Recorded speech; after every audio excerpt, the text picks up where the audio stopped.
Hey y'all, welcome to Sandy's Library. I'm Sandy. And I'm Sara. In this video we're going to take a look at Session 10 of the raw material. And don't forget about our dogs. They can be noisy sometimes, so please ignore them. And the cat too. Alright, let's go ahead and get started. This is the Law of One, Session 10. Original recording date, January 27th, 1981. I am Ra. I greet you in the love and the light of the infinite Creator. I communicate now. Q&A number 1. Question. I think it would clarify things for us to go back to the time just before the transfer of souls from Maldek. See how the Law of One operated with respect to this transfer and why this was necessary. What happened to Maldek, or the people on Maldek, to cause them to lose their planet? How long ago did this occur? I am Ra. The peoples of Maldek had a civilization somewhat similar to that of the societal complex known to you as Atlantis, in that it gained much technological information and used it without care for the preservation of their sphere. Following to a majority extent the complex of thought, ideas, and actions which you may associate with your so-called negative polarity or the service to self. This was, however, for the most part couched in a sincere belief thought structure which seemed to the perception of the mind-body complexes of the sphere to be positive and of service to others. The devastation that racked their biosphere and caused its disintegration resulted from what you call war. The escalation went to the furthest extent of the technology the social complex had at its disposal in the space-time present of the then time. This time was approximately 705,000 of your years ago. The cycles had begun much earlier upon this sphere due to its relative ability to support the first dimensional life forms at an earlier point in the space-time continuum of your solar system. These entities were so traumatized by this occurrence that they were in what you may call a social complex knot or tangle of fear. Some of your time passed, no one could reach them, no beings could aid them. Like they didn't know that was going to happen. Approximately 600,000 of your years ago, the then existing members of the Confederation were able to deploy a social memory complex and untie the knot of fear. The entities were then able to recall that they were conscious. This awareness brought them to the point upon what you would call the lower astral planes, where they could be nurtured until each mind-body-spirit complex was able finally to be healed of this trauma. That's what I like to call scare tactics. If you don't join us, you'll get so tangled up in fear and confusion that you'll be lost forever unless the Confederation comes to your rescue. Hogwash.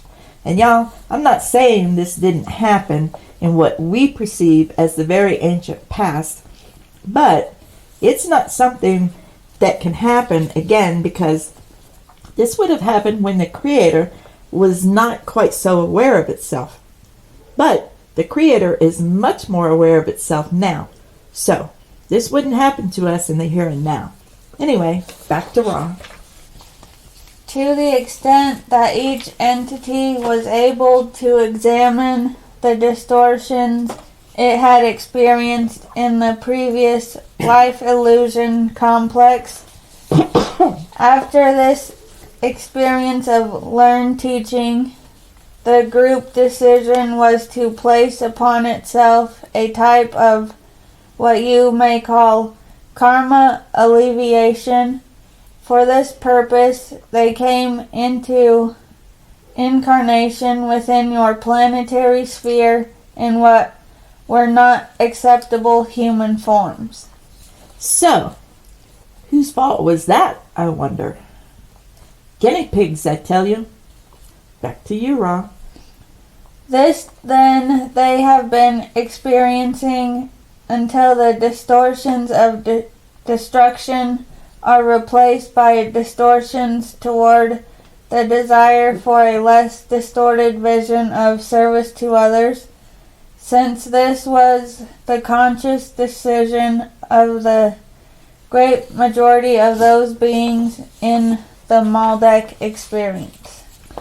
In earlier sessions, they said the Confederation had brought the entities from Maldek to the Earth, and now it was the entities' collective consciousness that brought them here. And what gets me is, Don doesn't even seem to notice the way their story changes from session to session. Nevertheless, back to Ra. The transition to this planet began approximately 500,000 of your years ago, and the type of body complex available at that time was used. To be honest, y'all, they make it sound like we're all lab rats. But I don't resonate with that at all. Plus, there's a lot of double talk going on too. They've already told us in a previous session that they can't tell if we're vibrating toward a positive or a negative polarity. And honestly, y'all, all I see is Ra bad-mouthing the Orion group and the negative polarity of service to self. Yet, they've admitted that the law of one and the infinite creator favors neither the light nor the dark. And to put it simply, Ra wants to harvest mankind for the same reason the Orion group does. Because it'd make them much stronger as a collective. But here's what I resonate with, y'all. I know there are collectives like the Confederation and the Orion group, and in my mind they both conquer and control in their own ways. But I don't believe that you have to join any collective at all to find intelligent infinity. I do know that my higher self is part of several collectives of like-minded individuals, yet my soul is a sole and separate entity who alone is responsible for and in control of its own destiny. Yes, I have to travel a path back to the infinite creator, but it's up to me and me alone as to how quickly or slowly and exactly how I want to travel that path. Do my guides and my counsel know what's best for me? Sure they do, but they don't control it.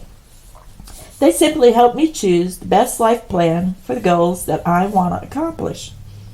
They're more like architects rather than judge, jury, and executioner. Before incarnation, I tell them what my goals are for my next incarnation. Then they lay out a design for the lifetimes of 2 or 3 possible people who would work best for me and my goals. That's the only thing that makes sense to me, y'all. My higher self, and it alone, is in charge of my incarnations. 'Cause y'all, if I'm not the one putting myself in these precarious situations, then God hates me. That's all I have to say about it. And y'all, I don't resonate with that at all. My God is the infinite creator. But anyway, on to Q&A number 2. Question: was the body complex available at that time what we refer to as the ape type? That is correct. Q&A number 3. Question: and have any of the Maldek entities transformed now? Are they now still second density, or Are they forming some third density planet now? The consciousness of these entities has always been third density. The alleviation mechanism was designed by the placement of this consciousness in second dimensional physical chemical complexes, which are not able to be dexterous or manipulative to the extent which is appropriate to the workings of the third density distortions of the mind complex. Y'all, that's a really convoluted response here. And I'm just wondering, why are third density beings incarnating into second density chemical complexes? Did they not say previously that progressing through densities is sequential? Nevertheless, on to Q&A number 4. Question. Well, have any of these entities moved on now? Made a, shall we say, graduation at the end of a 75,000 year cycle and gotten out of the second density body into third density body types? I am Ra.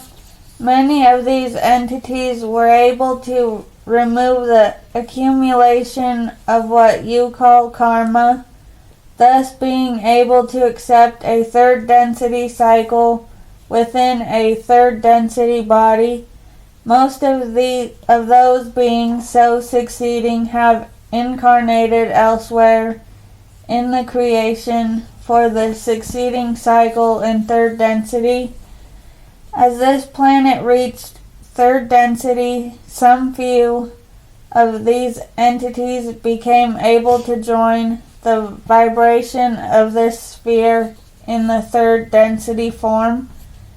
There remain a few who have not yet alleviated through the mind-body-spirit coordination of distortions the previous action taken by them, therefore they remain. Well, that was incredibly convoluted by a whole bunch of double talk. Q&A number 5. Question. Are these the Bigfoot you spoke of? I am Ra. These are one type of Bigfoot. Q&A number 6. Question. Then our present race is formed of a few who originally came from Maldek and quite a few who came from Mars. Are there entities here from other places? I am Ra. There are entities experiencing your time-space continuum who have originated from many, many places, as you would call them, in the creation. For when there is a cycle change, those who must repeat then find a planetary sphere appropriate for this repetition. It is somewhat unusual for a planetary mind-body-spirit complex to contain those from many, many various loci, but this explains much, for you see, you are experiencing the third dimensional occurrence with a large number of those who must repeat the cycle. The orientation thus has been difficult to unify, even with the aid of many of your teach learners. Y'all, I just don't resonate with the idea that we have to do anything. Should we repeat a cycle? Yeah, maybe. But is there anybody out there telling us that we must repeat something? No, I've never heard any of the hundreds of entities that I've spoken with say anything like that. They all tell me it's our choice just how quickly or slowly we want to travel back to the infinite creator. And Ra has said as much too. Remember, they said we're all on our own cyclical schedule. Nevertheless, on to Q&A number 7.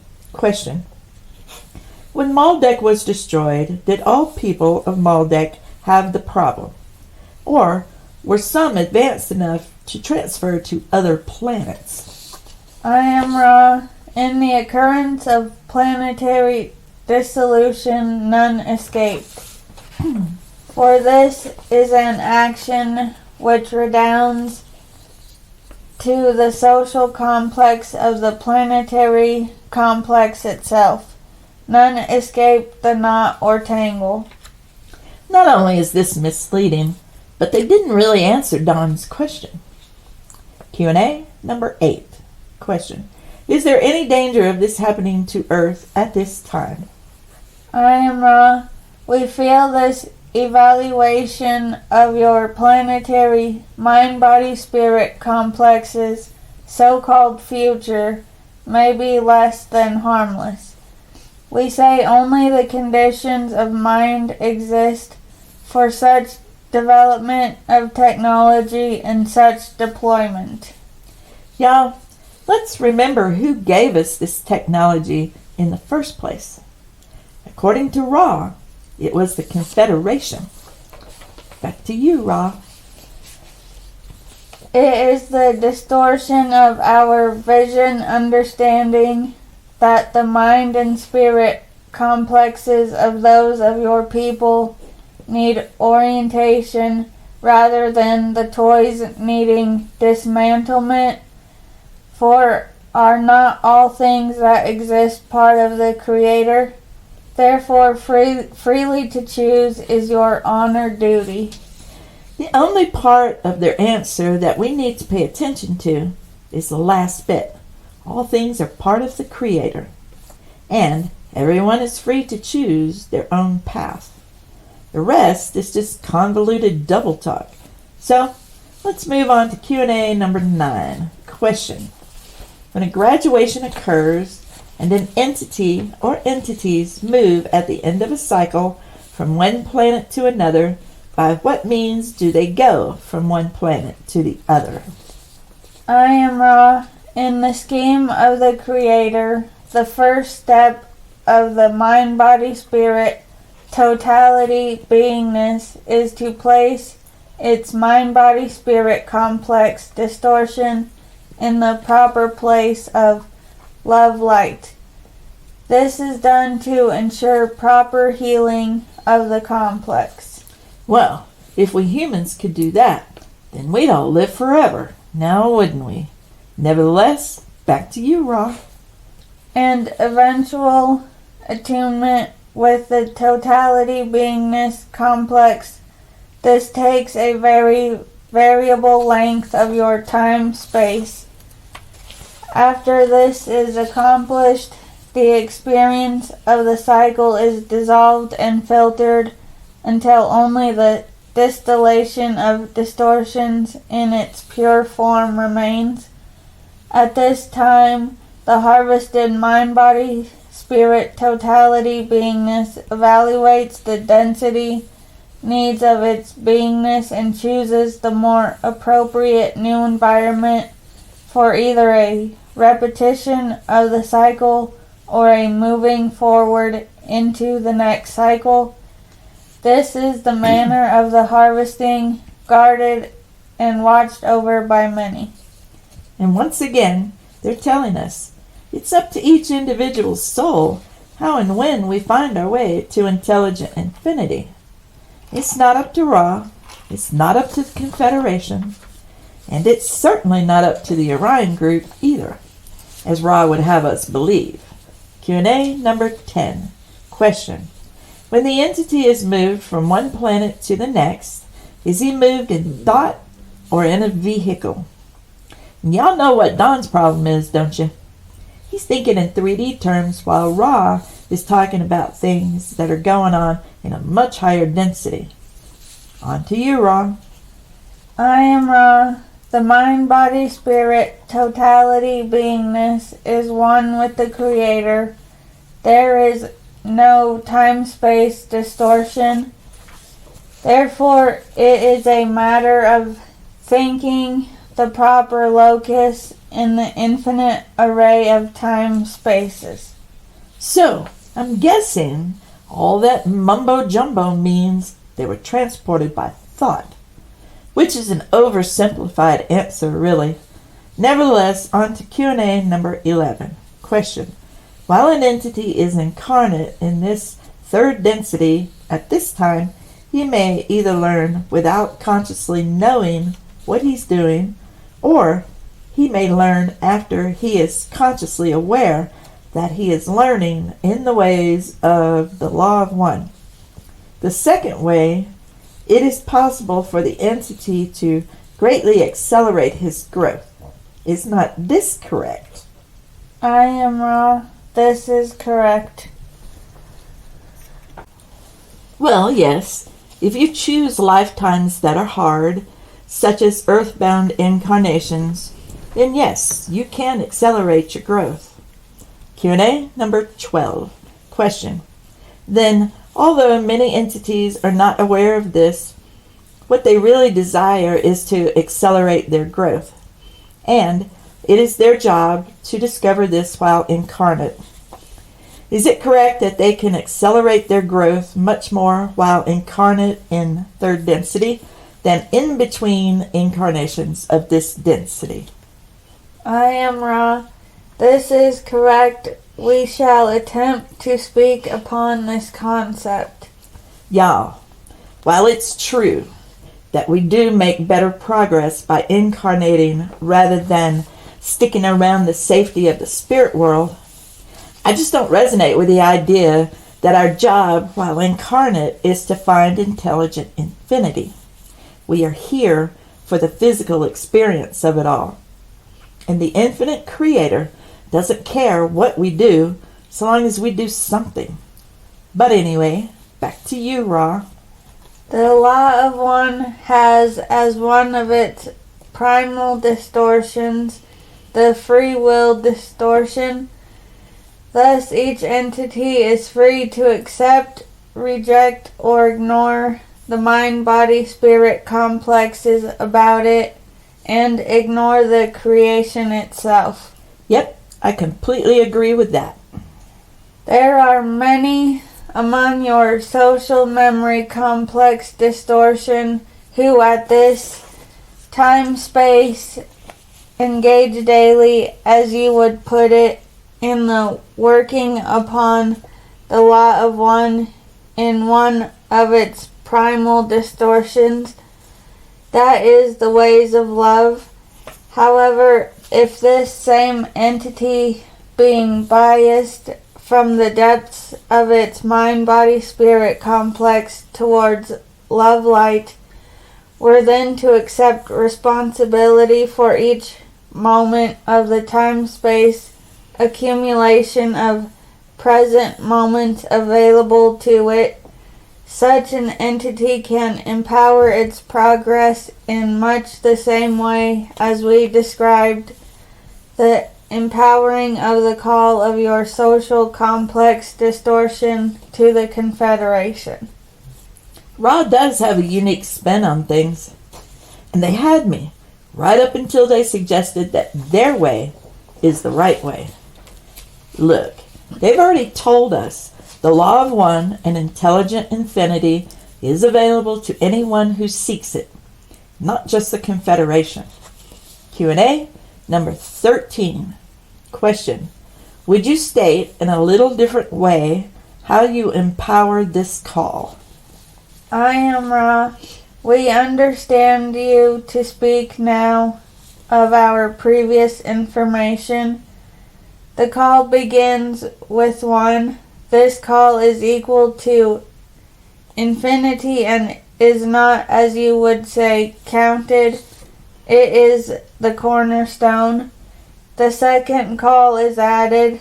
The third call empowers or doubles the second, and so forth. Each additional caller doubling or granting power to all the preceding call. Thus, the call of many of your peoples is many powered and overwhelmingly heard to the infinite reaches of the one creation. Now they're acting like you have to call upon the Confederation before you can reach intelligent infinity. And y'all, that's just not true. Q&A number 14. Question. For general development of the reader of this book, could you state some of the practices or exercises to perform to produce an acceleration towards the law of one? I am Ra. Exercise 1. This is the most nearly centered and usable within your illusion complex. The moment contains love. That is the lesson goal of this illusion or density. The exercise is to consciously seek that love in awareness and understanding distortions. The first attempt is the cornerstone.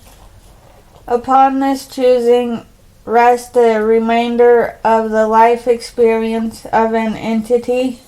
The second, seeking of love within the moment, begins the addition. The third, seeking powers. The second, the fourth, powering or doubling the third.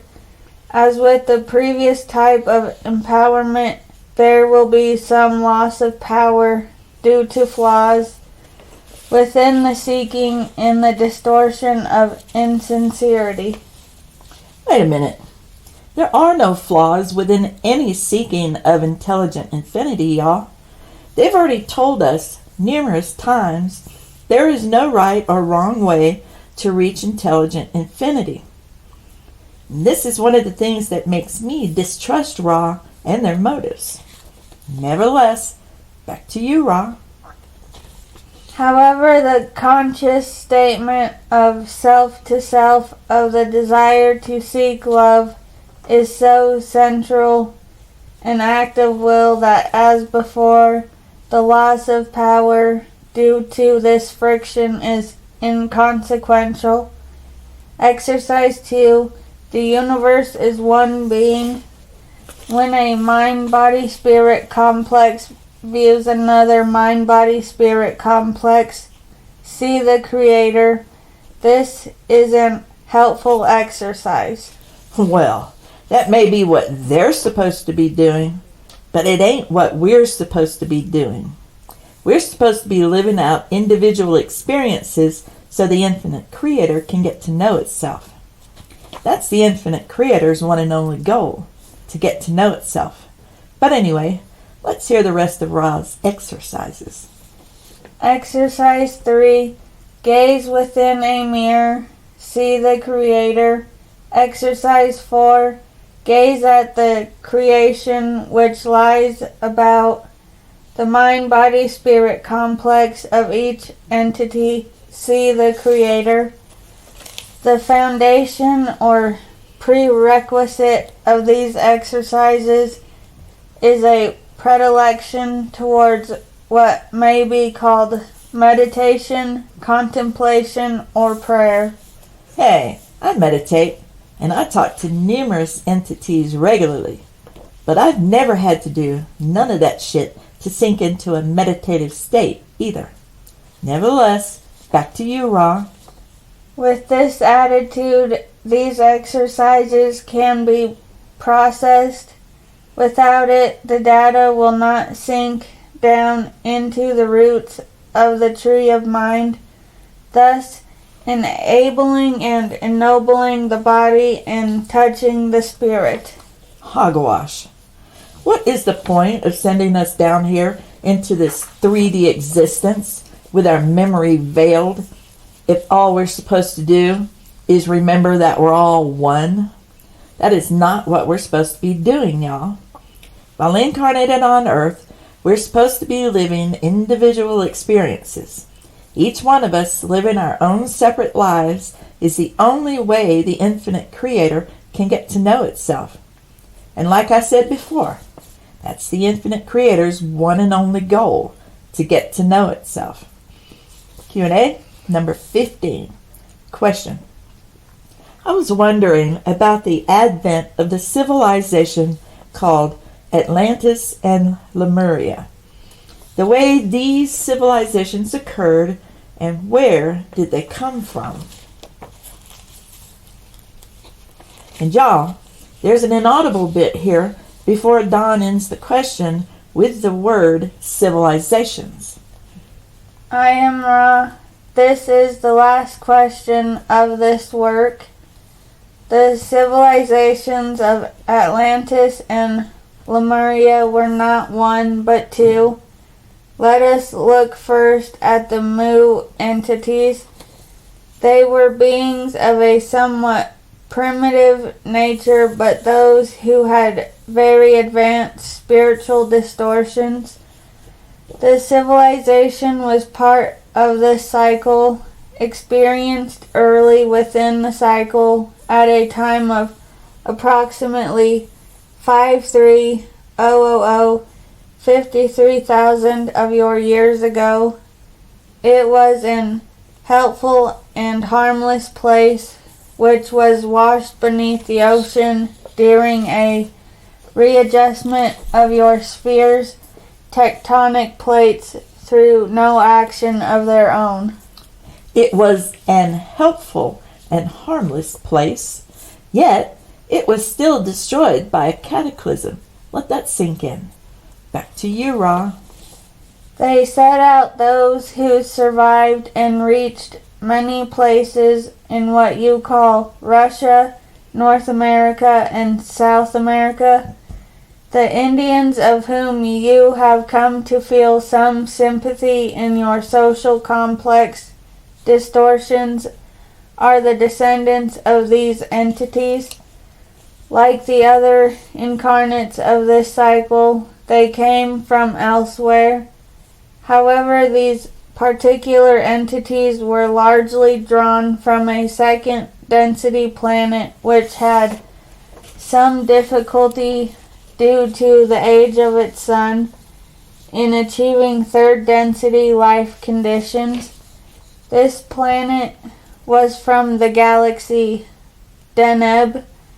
The Atlantean race was a very conglomerate social complex which began to form approximately 31,000 years in the past of your space-time continuum illusion. It was a slow-growing and very agrarian society.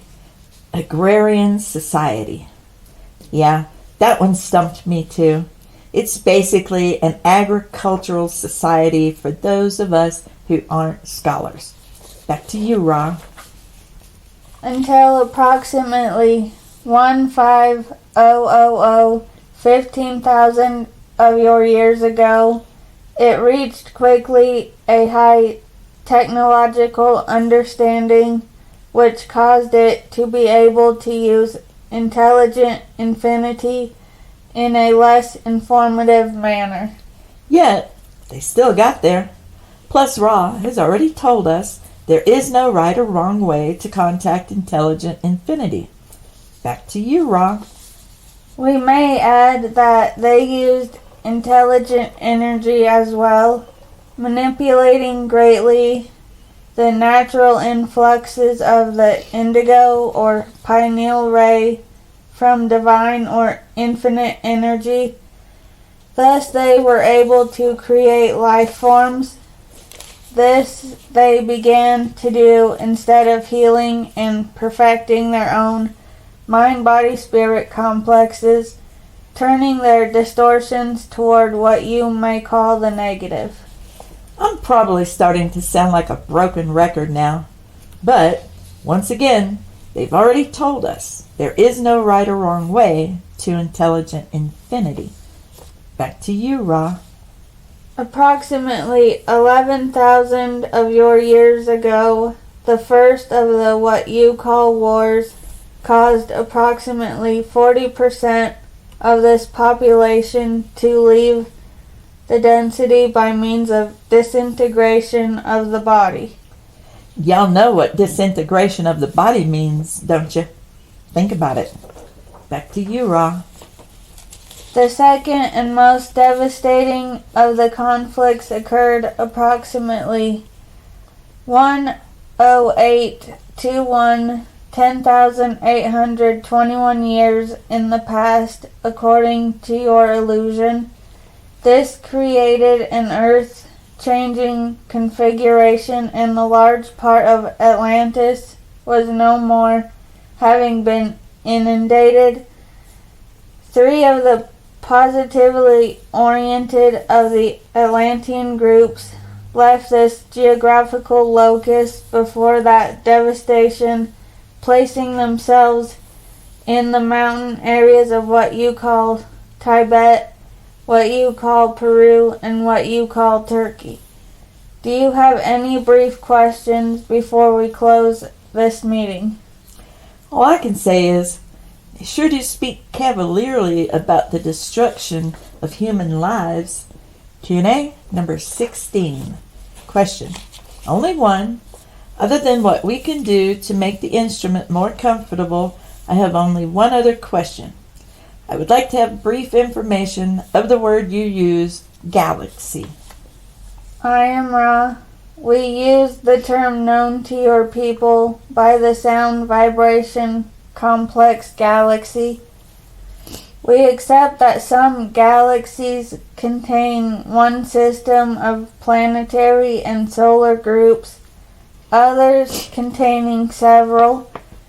However, the importance of the locus in infinite time-space dimensionality is so little that we accept the distortion implicit in such an ambiguous term. And yeah, it does have a tendency to convolute things. So, it's no wonder this shit gets confusing. Q&A number 17. Question. Then, would 9 planets and our sun we have here in our system, would you refer to that as a solar galaxy? We would not. Q&A number 18. Question. How many stars approximately would be in a galaxy? It depends upon the galactic system. Your own, as you know, contain many, many millions of planet entities and star bodies. Q&A number 19. Question. I was just trying to get to the definition you were using for galaxy. You mentioned them a couple of times, and it seemed to me that what you call a galaxy, we call a planetary system. Is there any way to make the instrument more comfortable? I am Ra. This instrument could be made somewhat more comfortable if more support were given the body complex. Other than this, we can only repeat the request to carefully align the symbols used to facilitate this instrument's balance. Our contact is narrow-banded, and thus the influx brought in with us must be precise. I am Ra. I leave you in the love and the light of the one infinite Creator. Go forth, therefore, rejoicing in the power and the peace of the one Creator, Adonai. Did y'all notice that Ra ignored the first part of Don's question? They only answered the part about fine-tuning Carla. And I urge y'all to remember and take note of every answer from Ra that doesn't begin with, I am Ra. It's little things like that. And like how at the beginning of most sessions they say, I communicate now. But only in a few do they say, we communicate now. It seems a little odd to me, since they're supposed to be a unified collective who does not see or acknowledge the individual. And honestly, those little idiosyncrasies are the seeds that planted my distrust, if you will, of Ra. Look, y'all, you don't have to do it their way, and you don't have to do it the Orion group's way either. You can cut a path straight up the middle, which is where I prefer to exist. Okay, so this brings us to the end of session 10. Thanks for joining us today. We'll be back soon with session 11. Later, Gators.